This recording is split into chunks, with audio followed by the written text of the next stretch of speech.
यथोचित अभिवादन। सर्वप्रथम तो मैं आपको ये बता दूं कि जो नारी शक्ति वंदन अधिनियम 128वां संविधान संशोधन अधिनियम था, जो कि 2023 में ही पास हो गया था।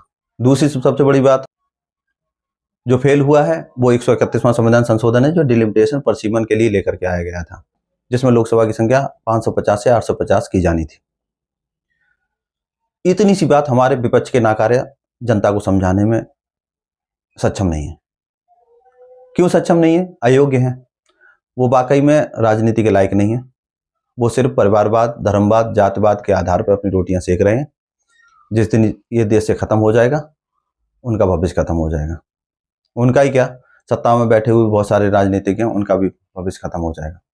जब तक जनता धर्मवाद, जातिवाद, परिवारवाद, पार्टीवाद में बटी हुई है, तब तक इन सब लोगों की राजनीतिक रोटियां सीख रही हैं। अब आइए, मेरी चिंताएं अलग हैं। मेरी चिंता ये है, महिलाओं को प्रतिनिधित्व मिलना चाहिए और वो कि बिल भी पास हो गया है, अच्छी बात है। महिलाएं अगर राजनीति में आएंगी तो वो सिंपैथी की जगह एम्पैथी की बात करेंगी। अगर आपको वास्तव में वर्तमान परिस्थिति को बदलना है तो सहानुभूति की अपेक्षा समानुभूति पर जाना पड़ेगा। जब तक उस दर्द का एहसास नहीं होगा, आप उसका बेहतर समाधान नहीं कर सकते।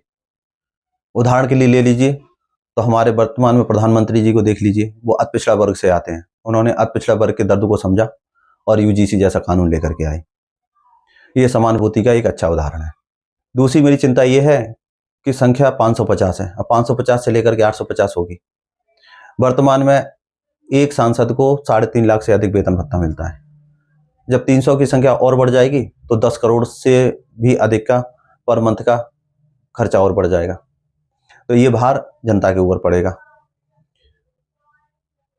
तीसरी बात यह है कि जो संख्या बढ़ेगी वो अमीरों की संख्या बढ़ेगी, सक्षम लोगों की संख्या बढ़ेगी, या उसी परिवारवाद से आएंगे जो वर्तमान में राजनीति से जुड़े हुए हैं। गरीब तो आ नहीं सकता। कारण यह है कि लोकसभा के इलेक्शन लड़ना है, उसका चुनावी खर्च की लिमिट 95 लाख है, और अगर आपको विधानसभा का चुनाव लड़ना है तो 40 लाख है।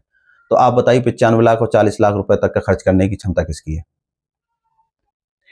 अब इसके समाधान क्या हो सकते हैं?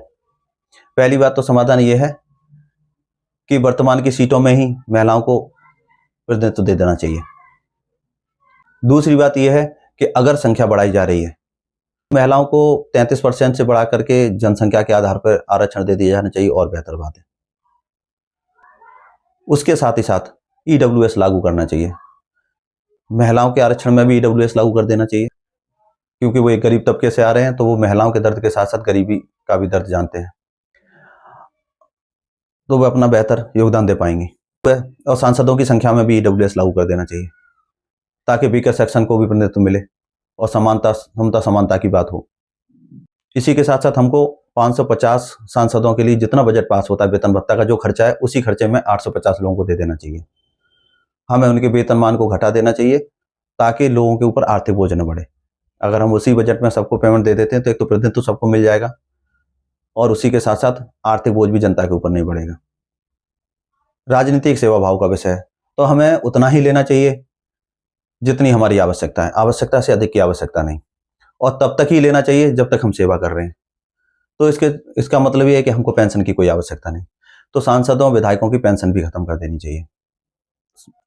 जब 60 साल की सेवा देने के बाद अगर कोई सरकारी कर्मचारी उतना ही भत्ता पाता है, तो एक राजनेता को उससे अधिक लेने की क्या आवश्यकता है? ये मेरा सुझाव है। पसंद आए तो मुझसे जुड़िए।